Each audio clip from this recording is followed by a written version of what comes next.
This is CheloniaCast, episode 70. Today we are joined by Brad Nahill, who is the co-founder and president of the group Sea Turtles. They do an incredible amount of work with sort of supporting local communities and integrating conservation tourism with sea turtle work. And it's just really a unique approach to conservation. And we're really excited to talk to him today about what it was like to sort of start this group and some of his other adventures in sea turtle work. So thanks for joining us, Brad. Yeah, my pleasure. I'm excited to participate and chat. Awesome. All right, so to get things kicked off, we like to start off the CheloniaCast with like one simple question: Why turtles? Why turtles? For me, it wasn't like a lifelong like obsession with these animals. I knew nothing about them for most of my life. I didn't have a ton of exposure to nature as a kid, but when I graduated from college, I went to Penn State. I knew I wanted to do something related to the environment and wildlife, but I wasn't a biologist, and so I decided that one of the best ways to get things started would be to do some field work, to volunteer with a project. And I had a fascination for Latin America. And so I went online and I started doing searches for volunteer projects that I could do, without being a biologist. And just about everything that popped up was related to sea turtles. The Hmm. sea turtle world seemed to figure out that people like me would pay money to go and volunteer before anybody else. And so I was like, all right, great, turtles, let's do that. That's about as much thought as I put into it, to be completely honest. I mean that's awesome. It's similar to a lot of stories that we've heard on the podcast, and just how people kind of jumped right into it. Right. I'm curious. Just kind of you've got a degree in environmental economics, and that's kind of a unique. I imagine not offered in a lot of places. I'm curious what motivated you to pursue that. Sure. Yeah, the major was created while I was at Penn State, and I had been an international business major, and but I was having this like crisis of like I don't want to wear a suit and tie and work in an office. Right. What can I do? And I was developing a passion for environmental issues. So when this popped up, I was like, oh, this seems like a great way to kind of marry my kind of, I don't know, I feel like I have a natural kind of feel for some business and economics, and but this passion for protecting the environment.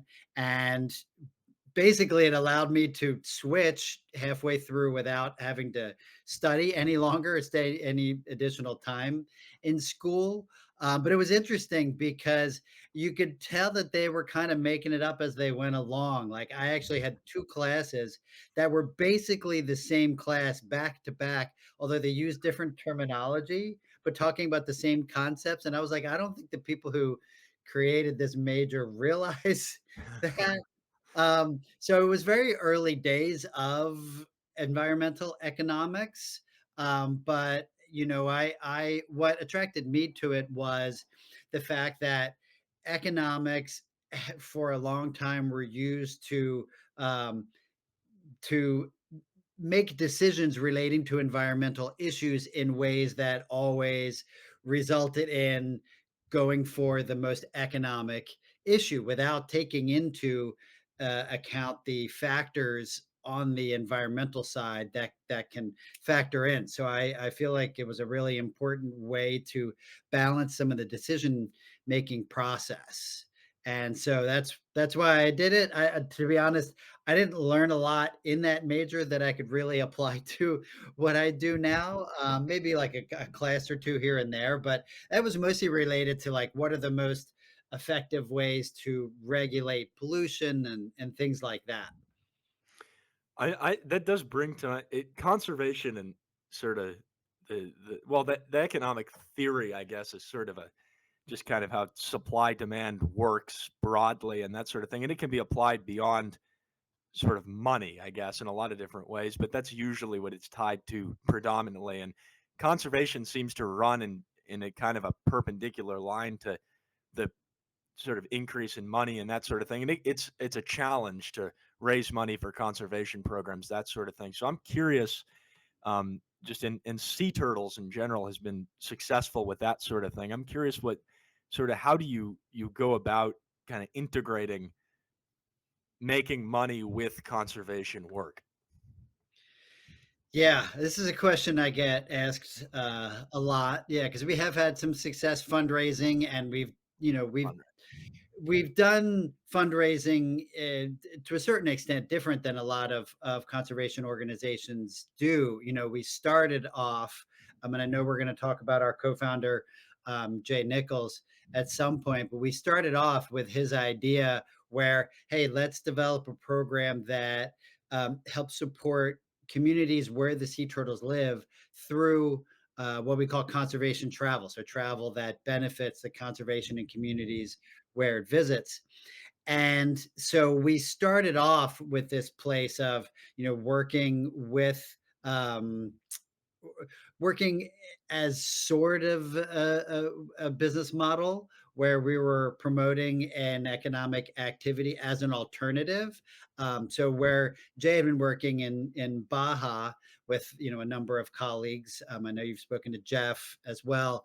Um, the major impact there was small scale fishing and how that was impacting sea turtles. Where I did my field work in Costa Rica, a lot of the impact was the black market for turtle eggs, turtle meat, shells, things like that. But we both saw how tourism can be an alternative to those activities, because what happens in a lot of these isolated communities in developing countries is there might not be a lot of ways for people to survive. And so a lot of these communities were built and founded upon the turtle trade. People moved there to catch turtles, to eat turtles, to sell their eggs and their different products. So we saw travel as an alternative to those things, bringing money into these communities. And we've seen examples where this happens, where tourism coming into a community and people staying in locally owned houses and using local businesses and things was a way to allow people um, to earn money without selling the eggs or without catching them. And so, yeah, Jay had this idea to start this project relating to conservation travel. And so it really resonated with me with the field work that I had done. And so, getting back to your original question about the fundraising aspect, initially the idea was, oh, we're going to fund it all through these trips. And we have done that to a certain extent. I would say maybe a quarter of our budget comes from people paying to go on trips with us to measure the turtles and interact with them, observe them, to participate in their conservation efforts. But we do raise funds from a variety of sources. So, we've had to be creative with that, and we've had to roll with the punches for sure. As soon as we launched, um, you guys might not remember this time very much, but it was right around the Great Recession where the economy was going, into the tank, and people stopped traveling. And so we had to think creatively right off the bat, like, all right, well, how do we make an impact while the tourism world recovers? And a couple of years ago, obviously, we had the pandemic where all tourism stopped. And so we've had to think about other ways that we can bring in money. And that's been things like raising funds from crypto donations. This is a kind of a new frontier in nonprofit fundraising, in um, being really creative with corporate sponsorships. I think that's one of the areas where we've really been able to be successful, where some of my background in finance and economics has helped, allowing me to try to kind of get into the mind of what a business that wants to partner with an organization like us is looking for in terms of marketing benefits, being able to communicate the impact of donations very clearly. And so I think we have some real advantages with that, that allows us to really tap into those funds better than I think a lot of other organizations have been able to. Yeah, it's very interesting. Just understanding kind of the expectations from a business perspective. That makes a lot of sense and is a useful thing. I think, in conservation when you're trying to create these sort of economic incentives. You mentioned sort of your early experience doing field work and how that kind of, I guess, was something you could kind of pull from for setting up sea turtles. But maybe we could just briefly touch on, I mean, where did you go early on, and what was that experience like? So yeah, as I mentioned, when I did my search for volunteer opportunities, most of what I was finding was in Costa Rica. I love Um, it. yeah, so I ended up going to Costa Rica. That's where most of the places that I found were possible. I went through a US based organization that does student trips called EcoTeach, who I still work with closely to this day, a great student travel company that connected me with a leatherback project on the Pacific coast of Costa Rica. And so I went there and I worked there for about 6 weeks. After that, I worked on an organic farm. And then I came back to the States. I was like, oh, yeah, check that box, added it to my resume, got an internship with a climate change activist organization in DC, where I was for several months. But I found myself every single day in that office in DC looking at a photo that I had of a sunset from Costa Rica, wishing that I were back there, with the different, pace of life. And, there are lots of different aspects to working in the environmental field. And I think I kind of went from sort of one extreme to the other. Like one is like working very hands on in communities with the animals themselves. And then getting thrown into like the world of activism and advocacy. We were involved in some World Bank protests. I went to a camp where I learned how to like lock myself to things. Um, and it was a really fun experience, but I learned through that. I was like, all right, I can either like bang my head against a wall as an activist, which I think is a very useful and valuable thing, or I can, work in the tropics with these amazing animals and do something more on the positive side of the ledger. And that side really attracted me more. And so I decided at the end of my internship, I was like, I'm going back to Costa Rica. That's where I, really learned so much about the world and fell in love with the country and these animals and stuff. And so I went back and started working with the turtles there on the Caribbean coast. And there I met my ex wife. She was a research assistant on the project. She was from Colombia. We ended up getting married and have a kid. We traveled around and worked in different places around Costa Rica before we moved back to the States. But it was a really formative experience for me. I'm from the Philadelphia area, grew up in the suburbs. So living in the middle of the rainforest, miles from the nearest internet connection, restaurant, store, anything like that. Was a really amazing experience and really gave me a whole new perspective on environmental issues that I think has really colored how we run sea turtles now. Right, and I think that's a good segue kind of into sea turtles in general and sort of talking about that. And so the backstory to that, I mean, it you co-founded this with Dr. Wallace Nichols, who was going to be a guest on the podcast on July 8th, but very unfortunately passed away. And and you did a lot with him, and so it'd be great to just kind of explore who he was and that sort of thing. But before that, I think it seems like he kind of came with the vision of sea turtles, and you kind of executed a lot of that. But I'm just curious what it was like early on when he came to you with the idea, what you thought, and sort of what the early stages of sea turtles was. Yeah, absolutely, and yeah, I was happy to fill in, and we call him Jay. That's what he preferred to be called, Dr. Nichols. Okay. Um, yeah, he was a real force of nature, and the loss in our community has been tremendous. And um, he impacted so many lives in so many ways. And since his passing, it's been really amazing to hear some of the stories of how many lives he has changed. I knew him from the sea turtle world before we started working together, we first met at a sea turtle symposium.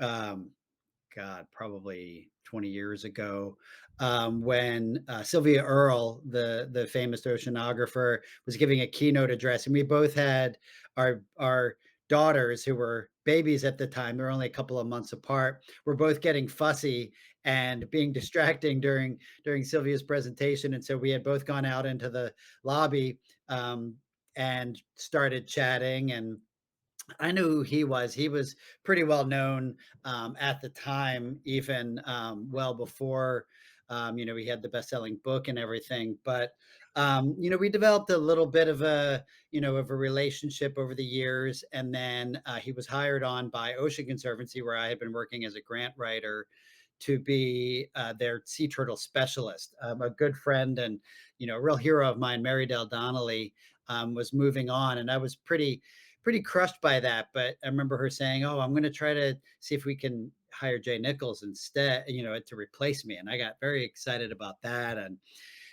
one of Jay's first days on the job at Ocean Conservancy was, the idea that I mentioned. He said, "I've been working in Baja.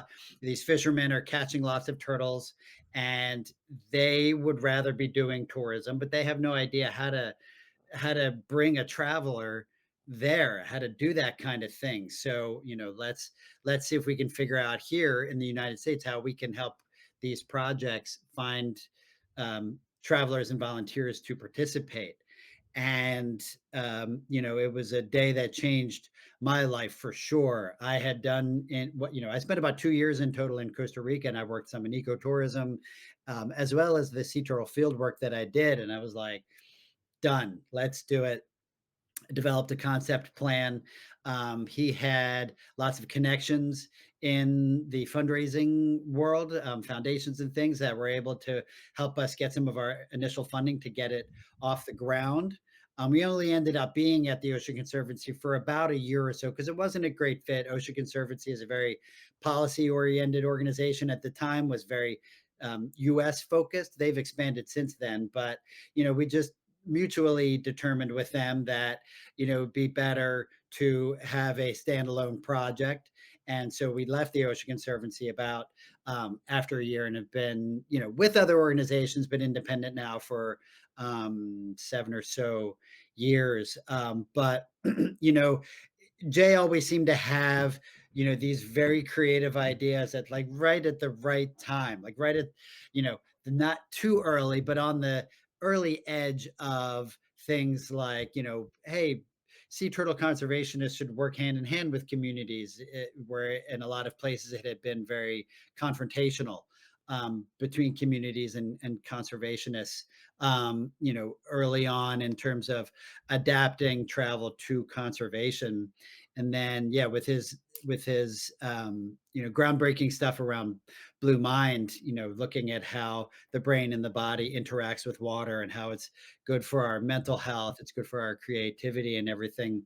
He was just always coming up with new and creative ideas to push our field further and really advancing conservation, mental health, all these different areas. He was just a real trailblazer. Right. Yeah, none of us had the chance to meet him, but it just, I mean, his impact, it spans well beyond just sea turtles, which is really a cool thing. And I don't think there's anyone else that has really merged the philosophy side of kind of the beauty of doing it and sort of the magical nature of this work as in the way that he did, which is really unique. And so I'm Yeah. curious. I mean, early on, both of you had some early trips, and one to the Osa Peninsula in Costa Rica, and it seems like that was quite an adventure. I'm just curious what some of those early trips with Jay were like, and sort of what you learned there, and some of maybe the hurdles and obstacles in the way. Yeah, traveling with him was really fun. He knew how to make the most out of every moment. He knew how to have fun with challenging situations. It was really I learned a lot just watching him interact with people. The way how humble he was, even though we had had this this reputation and this charisma to him. He was a very good looking guy, which didn't hurt. He would do modeling on the side. He did modeling in college and stuff. And so it was always very entertaining for me just to kind of sit back and watch him like work a room. The reactions that people would have towards him sometimes, like the hero worship of him a little bit. I always thought was pretty funny, and he thought was pretty funny too, and he always handled it very well. But yeah, we had gone to Costa Rica to go to some meetings, and then also to scout it out as a potential site for the conservation trips. And I had spent some time on the Osa Peninsula. And if you're not familiar with Costa Rica, it's the far southern Pacific coast. It's a peninsula that's about as far away from like San Jose and the built up areas that you can get. And it's a very wild place. Like two-thirds of it is under some form of protection. I first went there, I think it was in 2000. And, tourism was starting to get going there, but there were very few bridges. It was a very challenging dirt road from the nearest town in Puerto Jimenez to get out to Karate, which is kind of the end of the road near Corcovado National Park, which is a pretty well known, incredible rainforest um, place. But I had spent a little time there and really enjoyed it and loved it. It's just extraordinary natural beauty there and several turtle nesting beaches. And so I said, hey, let's go and visit out there. And getting out there was pretty challenging. They had built a couple of bridges by that point. I think it was around 2010 that we went there. And they built a couple of bridges over the most challenging rivers. But getting out to Karate was interesting because the road had washed out at one point, during the rainy season. We went at the very beginning of the dry season, but during the rainy season, half the dirt road had washed out. And I think we were the first people that season to get there by land because of this. And to cross that washout, somebody put like a thick board over the part of the road that had washed out. And then I had Jay drive. He had a lot of experience with SUVs and drove like over like this much of the road that was left, and then the board on the other side very slowly to be able to like get out to this road. And we drove in, and people were like, how the heck did you get here? But so yeah, we had some meetings. We met some conservationists, some folks that we still work with to this day. We met there, and they were all very impressed and fell in love with Jay like everybody did. On the way out, we were getting ready. We were stopping at another rainforest research station, and the next day we were flying out from the nearest town. And I knew from my experience there that when it was rainy, that the creeks and rivers that you had to get through to get back to the town could become impassable. And there were all kinds of stories of cars getting washed down shore. And I was a little bit nervous about that. And we thought we were going during dry season, and we go to bed in this research station, and the rain starts coming down, and then it just downpours like tropical rainforest downpour. And we're all just on the other side of one of these creeks, and I'm staring. I did not sleep the whole night, staring at the ceiling, like worrying about trying to get out of there. And so we left early the next morning, no sleep, and I'm very anxious about this. And Jay's like, it'll be fine.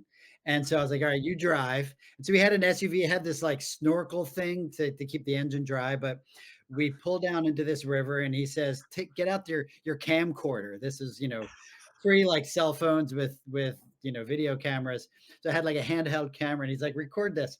And so we go into the water, and it's rushing pretty strong. The water's up to the window, and I'm freaking out. And halfway through, I'm recording, and the SUV cuts out, and I lose my shit. Don't know if this is, you know, I'm not allowed to use profanity, but No, it's fine. Yeah. yeah, I was freaking out, and I'm recording it, and I'm going, oh my God, I wish I could find it. It was like a mini DVD. I wish I could find it. I don't even know if I could use it anywhere. And I'm freaking out, and I look over at him, and he's laughing. Like, what is so funny? And he reaches over, and he turns the key, and the SUV turns on. He had turned it off to mess with. It's the best. Like, I gotcha. And just drove through the creek on our way. And I stared at him the rest of this trip going, like, I'm going to spend the rest of my life getting you back. And even just telling this story now is still part of my revenge because he scared the crap out of me. And he just thought it was the funniest thing ever. And I would get him back. Like I would give presentations at the International Sea Turtle Society once when he was following me in the next presentation, just like messing with him, sharing some of his modeling photo. He had photo from GQ and stuff like that. So we had a very fun, playful relationship like that. But he had a great sense of humor, and he would just love to mess with people and play practical jokes and stuff like that. That's awesome. I mean, yeah, it's some incredible memories, and It's that's scary though. I spent some time at Ashenal, and it those Mhm. creeks. I mean, it rose a few feet in a night. It still was passable for us, but I can't imagine. I mean, yeah, I would not want to mess with crossing one of those. Uh, No, they all have bridges now, but they yeah, didn't. Yeah. Yeah, well, I mean, in setting up sea turtles partners with over 50 different, I mean, it's really incredible, honestly, looking at the map of all of the partnerships that you've made and those sort of things take a lot of communication and that kind of thing. And I'm curious, what are some of those memorable projects and kind of in terms of how have you gotten to the point that you're at now with building up partnerships and that sort of thing? Yeah, yeah, it started slow. It took some time. I mean, having Jay involved really helped because he had Right, such a incredible network and reputation. I did not at the time, but so when he came up with, one of the things I know you're referring to is our Billion Baby Turtles program, which was right. one of his ideas. I remember when he told me he's like, "Let's save a billion turtles," and I was just like, "Oh God." Jay with his ideas, like a billion, like, come on, man. And then like, it like wormed its way in. And I was like, actually, that's a really, really damn good idea. Like, Yeah. fine, we'll do it. We're at about 13 million saved so far. So I'd like to joke, Wow. like only 987 million to go. Um, but I've made a commitment to him that we're gonna get there, and it's accelerating. We're now like 4 or 5 million a year. Wow. Um, yeah, but it started slow, but it was like, "Oh, this is a brilliant idea. How much does it cost to save a baby turtle?" And we figured out it's 10 for a dollar, 10 cents each. It was like, everybody's gonna love that. This is gonna take off. And it took a while because we were so small and had to build up our social media and these relationships. But initially, we started with who we knew, and so that was some of our contacts from primarily from initially from Latin America where we had worked. So projects in Mexico, projects in Costa Rica, ones that I had worked with, ones that he had worked with.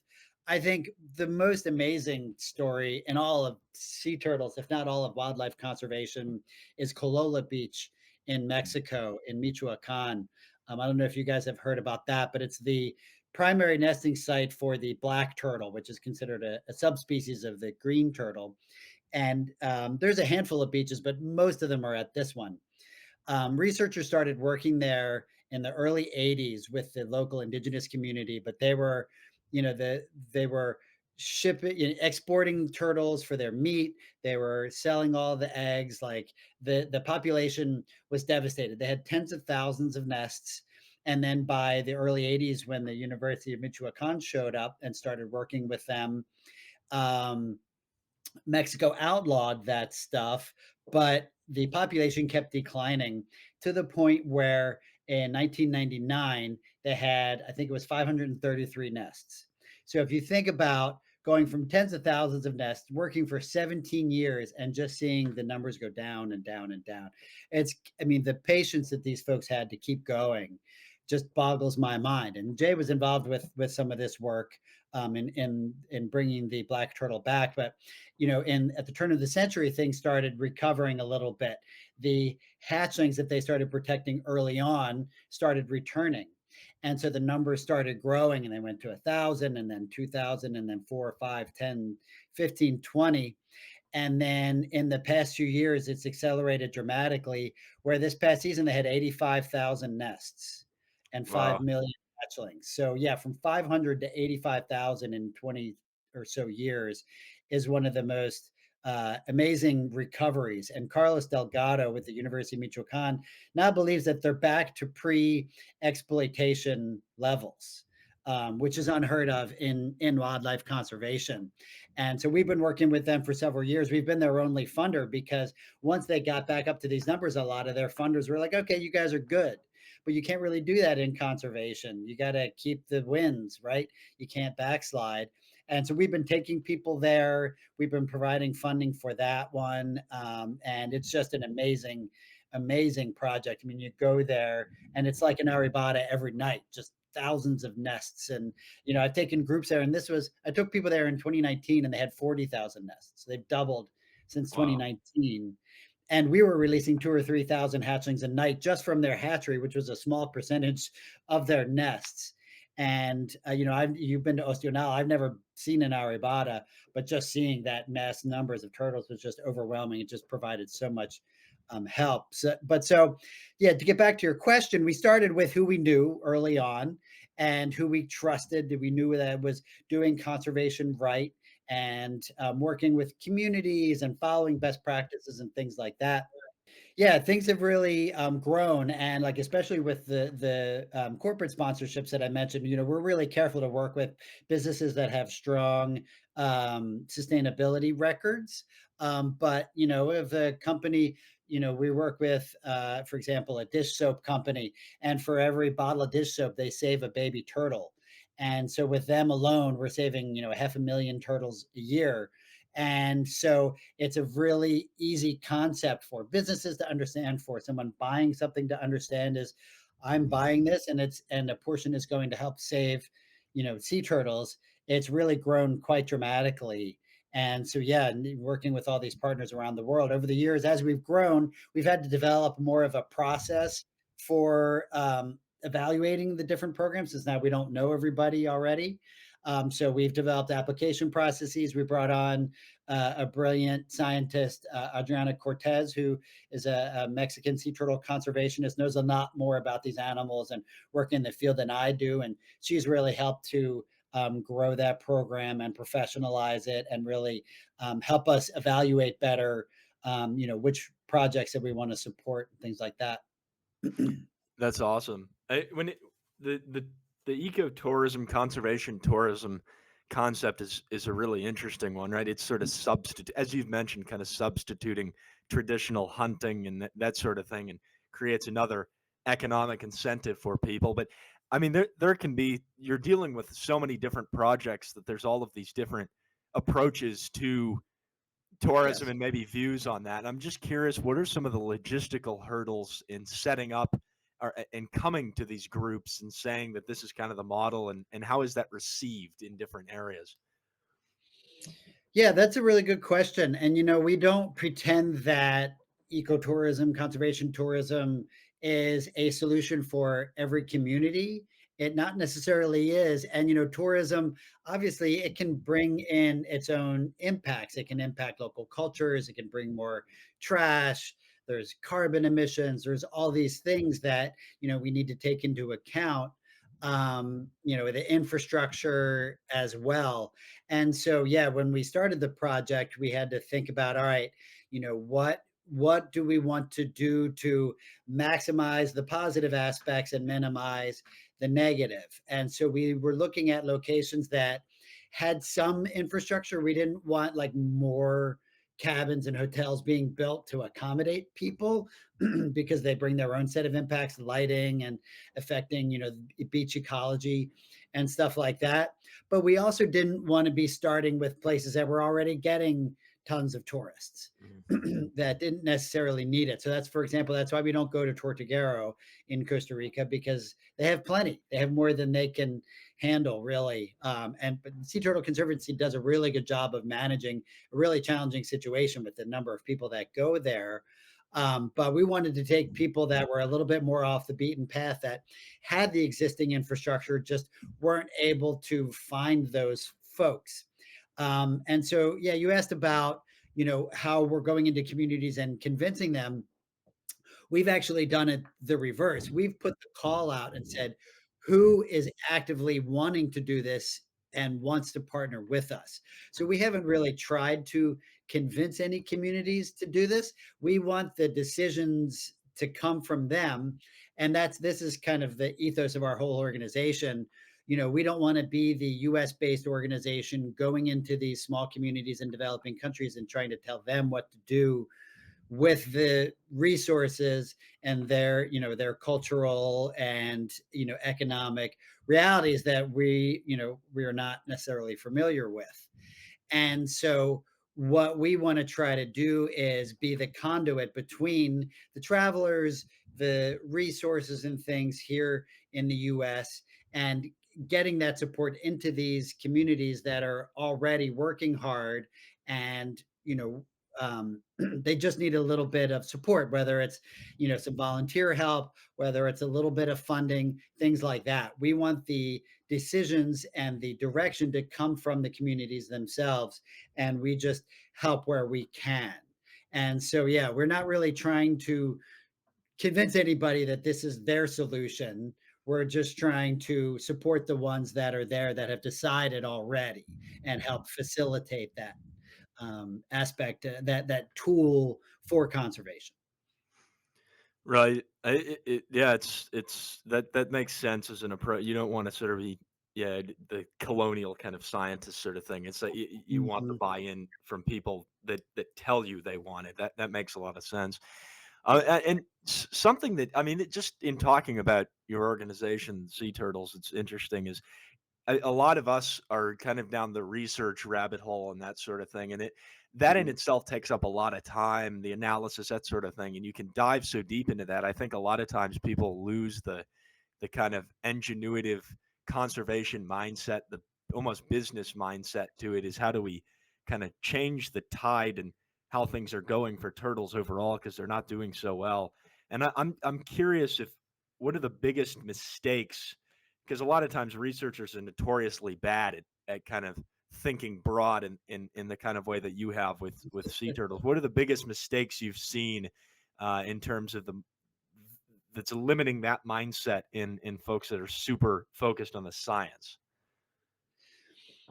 Yeah, I mean, I don't have much of an academic background. I have, I think I'm finally starting to get over a little bit of an imposter syndrome in the sea turtle world because I only have a bachelor's and it's in economics. And so, like, I gave the keynote at the International Sea Turtle Society meeting, and I said, I was like, I'm pretty sure every single person in this room knows more about like the actual physiology and ecology of these animals than I do, but I can share my experience and thinking creatively about um, how to fund this stuff. And yeah, I would say just that like very siloed mindset of, I am going here, I'm collecting my data, and then I'm going to go home and I'm going to analyze it. You know, I think having such a narrow aperture really um, I think it doesn't result in great science, one, and I think you miss a lot of opportunities to have a bigger impact with the research that you're doing. I mean, you mentioned the colonial mindset, like that's a lot of what happened early on in sea turtle conservation is Western scientists coming into these developing countries, finding these big turtle habitats. Um, Creating initial divisions and there were some I think some you know there were definitely examples of overt racism, but also just like not even intentional, biases of, well, these local people, they're uneducated and, they don't know anything about these animals. And I am this, trained scientist from the Western world and sort of this, bringing a lot of ego into it, convincing the local governments that, oh, this area needs to be walled off. All the local people who have been surviving by eating those turtles or using them in some way for generations, cutting them off from their source of income, and it's created a lot of animosity. And I think really has in a lot of ways devalued that local knowledge. And I'm going to keep going back to Jay Yeah.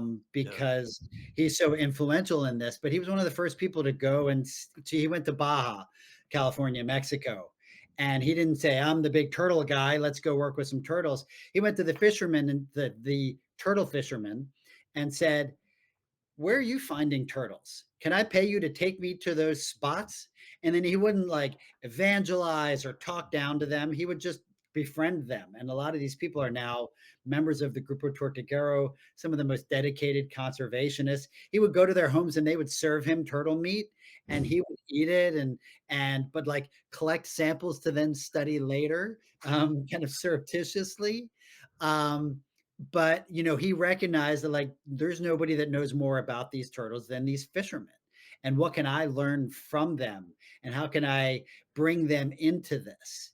And so I think the more that researchers can be humble and understand that they don't know everything, especially if you're in a in a foreign country, in a different culture, is to lean on that as much as possible and involve, not just like mine them for information, but bring them into the research, I think is a really, really valuable thing and will provide so much more perspective and really allow the opening of the mind to different forms of knowledge, different forms of intelligence, and really just improve the research, in a more holistic way. Yeah, we've all talked about this a lot, the academic mindset. It's good to do technical analyses, that sort of thing, but in and Mhm. in and of itself, those analyses don't do anything to actually create change on the ground. It's sort of that's a completely different mindset, and I think you get so, like you said, in kind of a narrow track that you lose kind of the capability of seeing the bigger picture and enacting change. So it's really cool to, and it's a good point. And I'd be curious. I mean, how much you kind of mentioned this earlier that your degree with economics, that sort of thing, it you haven't used a lot of that. So a lot of this is just kind of learning as you go. Is that kind of the right way to put that? Yeah, I mean, I did like a little bit of like marketing in school and stuff, and I would say that's probably the biggest part of my job is marketing and marketing our trips, marketing our organization and our programs and things like that. Like the conservation world for a long time was like very resistant to learning from the business world. And I think that there's a lot that we can learn from it. A lot of the brightest minds in marketing are in businesses, and the conservation community, I think for a very long time, sort of, shied away from developing expertise in that. And I think it has hurt, the marketing isn't just so just a quick story from when I was in school. The first marketing class that I had, the professor, I remember this pretty clearly, said something along the lines of like, yeah, marketing is about convincing people to buy things that they don't want or need. And I was like, whoa, that is not what I want to do. And I ended up skipping a lot of that class. And I'm kind of glad in retrospect, because I don't think that's what it's necessarily about. It's about, framing what you do in a way that attracts people. And, are there issues out there that need better marketing more than the environmental movement? The whole I worked in the early days of the climate change movement, and the marketing was terrible. um, and it really alienated a lot of people and prevented, the from growing the movement. I think it's improved dramatically, but there's a lot that the conservation and research communities can learn from that, and we shouldn't shy away from it. And I think I've been able to kind of bridge those a bit in developing some of these corporate partnerships and developing models of funding conservation that are not as dependent on getting money from rich old white people, which is what most conservation organizations have been doing for decades. Right. Yeah. The partnerships page on the Sea Turtles website is a huge testament to that. All of the different different initiatives all across the board and all kind of environmentally minded. But it's cool to see that kind of approach. It's sort of a unique take on it.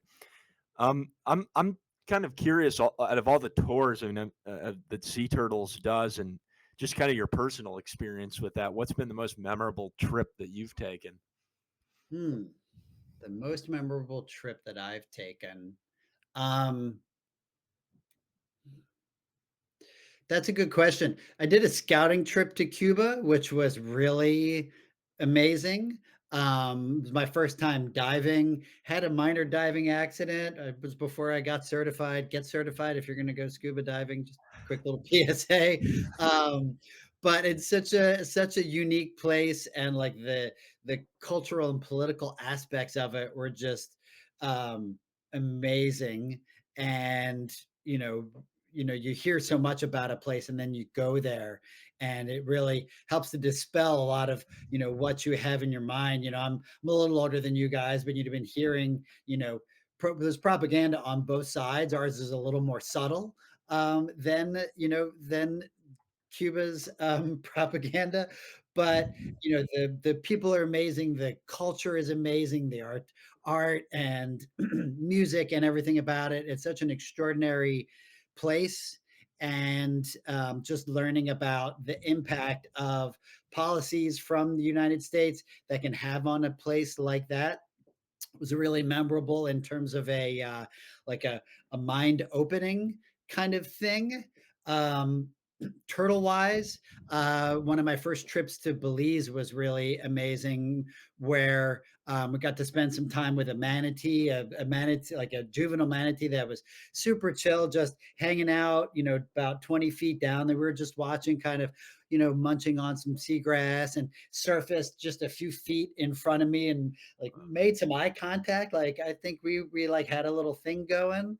That was really interesting. And then later we went to another spot, a marine reserve called Hol Chan, where some of the lobster fishermen, they take the lobster tails and they take the heads and they throw them overboard. And some of the loggerheads there have learned that, oh, there's this place where there's food sitting there. And so we went and visited this spot, and there were two or three loggerheads that were chomping on these lobster heads. And loggerheads are one of the turtles that I've had the least interaction and experience with. And so it was really fun just watching them, but watching them like bite through the heads of these, and hearing the crunch. And then there were rays and fish that were all circling around, like waiting for their little scraps. And the loggerheads would like pick up, they'd bite it, and these fish would try to come in, and they would get annoyed and they would swim away. It was almost like a dog with a bone that other dogs were chasing, or a stick. And it was fascinating seeing this wildlife interaction. Um,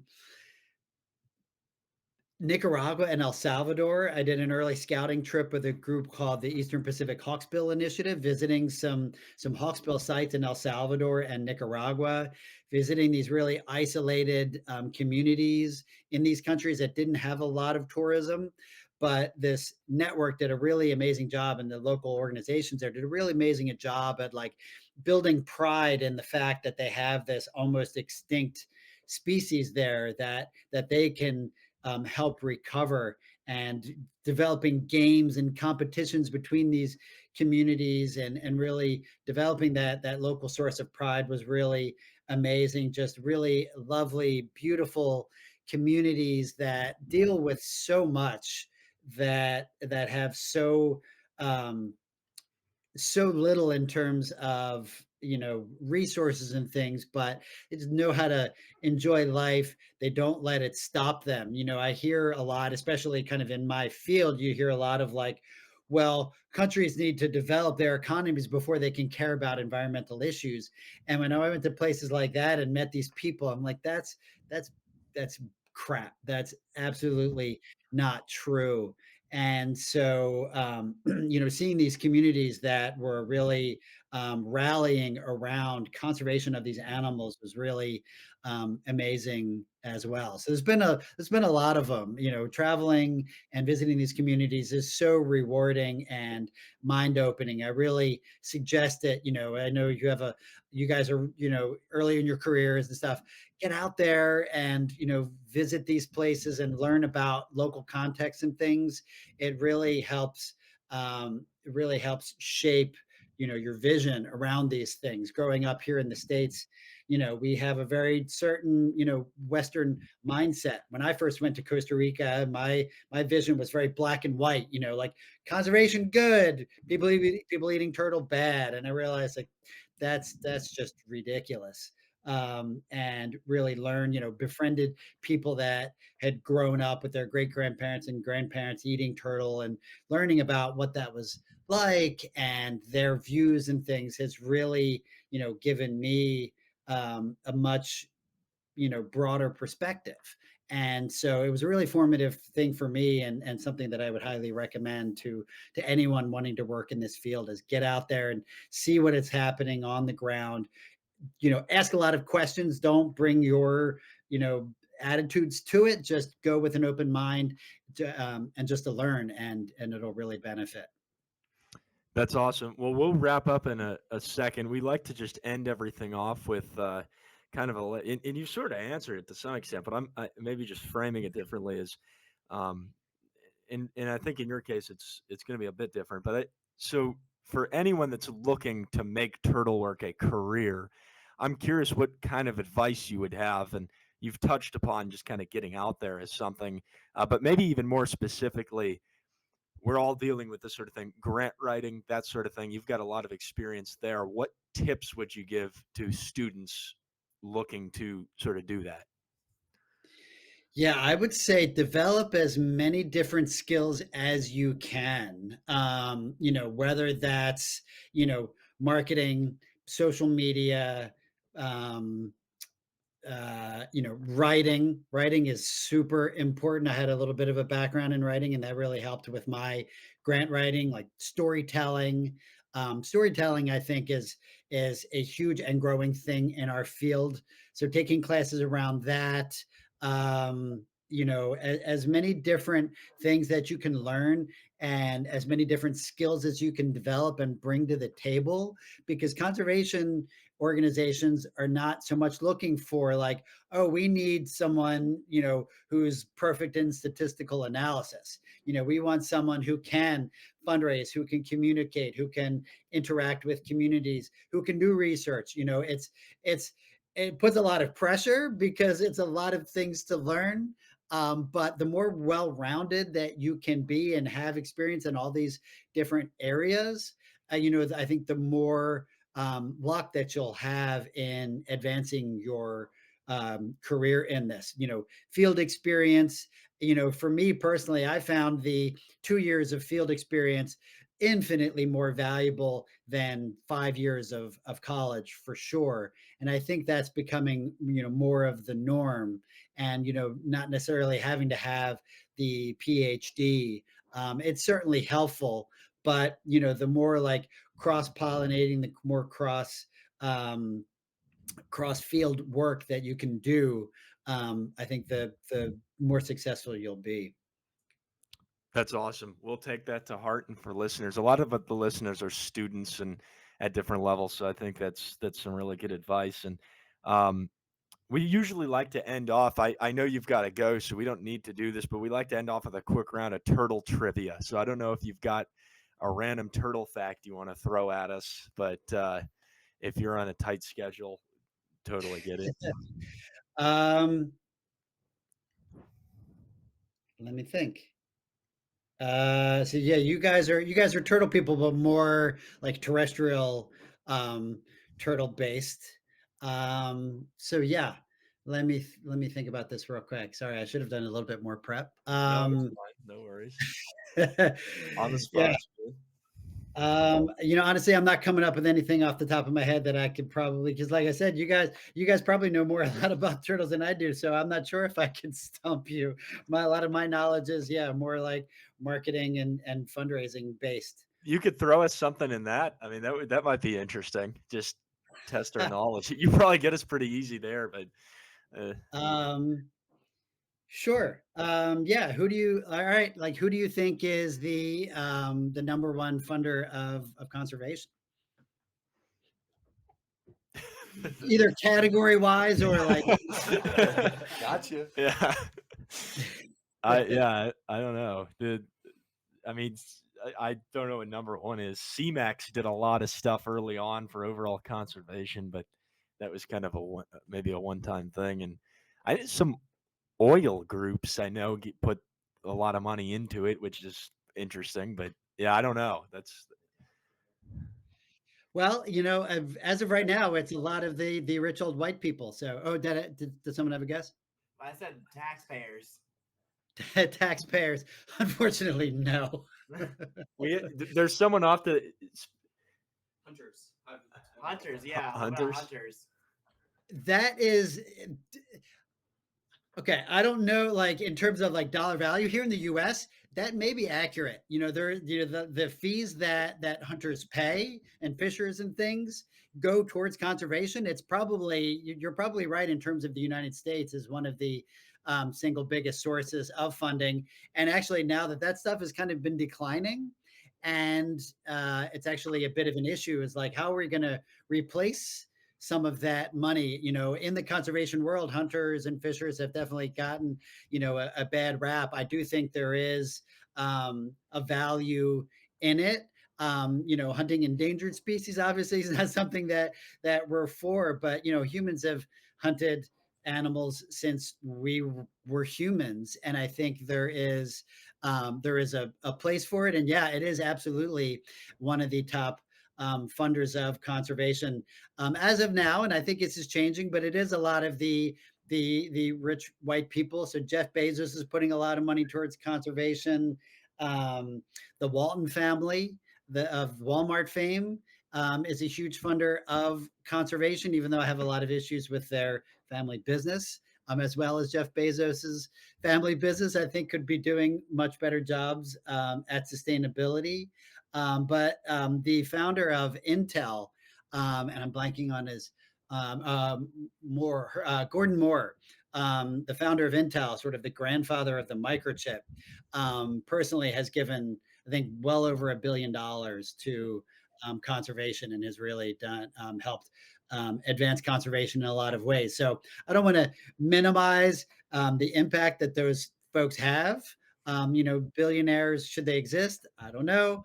But as of now, but I do think things are shifting, and I think the conservation world is getting more creative about where to bring in money, how to tap into the economy. Like I mentioned, I think crypto donations are going to be a huge thing that is going to kind of upend fundraising, and younger people getting more involved in donating as well is a wonderful thing. So I think the more democratic and diverse that fundraising can be, the better as well. well, that's awesome. Yeah, the cryptocurrency aspect is really interesting. I had not even thought about that. I saw that on the Sea Turtles page, and that's really kind of a unique, cutting edge sort of thing. It makes sense, right? People can kind of do with that money what they want, so it's cool. Um, Yeah. And yeah, it's a different crowd. It's not necessarily the boomers that have yeah. this crypto money, and there are some great tax benefits and stuff to it. But there's people that come into money, a bunch of money, like kind of overnight, and want to do some good things with it. And crypto does come with its own set of its carbon footprint and stuff like that. But I think those things can be addressed. And I don't think that our community, we need more resources, and I don't think we should necessarily rule out things that can really help us advance our missions. Right. Well, I mean, this has been an incredible conversation.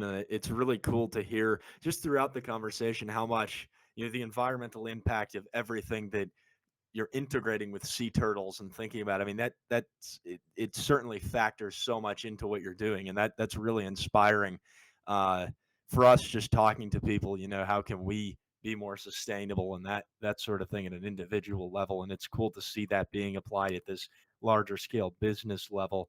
But thank you again for joining us. If there's anything you'd like to finish off with or anything we haven't touched, I'll open the floor to you. Sure. Yeah. And yeah, just to wrap things up, it's been fun chatting with you guys. I love, I love chatting about this stuff and, bringing some of these different perspectives that some of your listeners might not have heard much about. But I would say, if anyone out there, if anything interested you, if you want to learn more, check us out. Our website is seeturtles.org. So our whole mission is, getting people to go to these places and see them. So that's why seaturtles.org is a different organization. So seeturtles.org. You can find us on all the different social media accounts, and feel free to email me if you want to ask a question, want to learn more, need any advice. It's Brad at seeturtles.org. I'm always happy to help guide people, help make connections, help give advice, that kind of thing. So yeah, feel free to get in touch, follow us, join us for a trip, and get out there and help us save some turtles, whether it's in your own world, whether it's terrestrial turtles or sea turtles. Like, it's all important work. That's awesome. We'll link everything in the description of the episode and that sort of thing. And yeah, this has been great. I'm starting to get ideas. I have some funding from the University of Georgia where I'm at, and might be interesting to try to do something with local communities, a conversation sort of thing, and just some ideas already flowing on this end. So yeah, but it's been awesome. Thanks again. Yeah, my pleasure. Thank you guys.